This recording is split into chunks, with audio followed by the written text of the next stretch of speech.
উমর ফারুক রাদিয়াল্লাহু তাআলা আনহু তার ছেলেকে ফাঁসি দেওয়ার জন্য রেখে দিলেন। উমর ফারুক রাদিয়াল্লাহু তাআলা আনহু যখন বাদশা ছিলেন, তখন এক ব্যক্তি জঙ্গলে শিকার করতেছিল। সে শিকার করতে করতে একটা হরিণের দিকে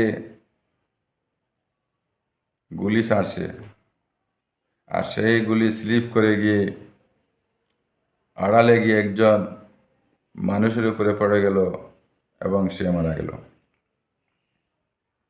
তখন ও শিকারি চাইলে তো সেখানে তাকে ছাড়িয়ে ঘরে আসতে পারতো, কিন্তু না, আসেনি সেই মানওয়ালা। সে ভাবলো, আমার আমার গুলির দ্বারা যদি উনি মারা গিয়েছে, তাহলে আমি কাল কিয়ামতের দিন আটকে যাব। দুনিয়া তো ক্ষণস্থায়ী, দুনিয়া শেষ হয়ে যাবে। আখিরাত চিরস্থায়ী।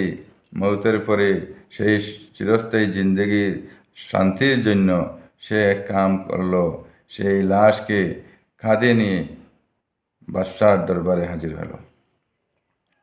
বাদশাহ ছিলেন হযরত উমর ফারুক রাদিয়াল্লাহু তাআলা আনহু। তিনি সমস্ত ঘটনা শুনলেন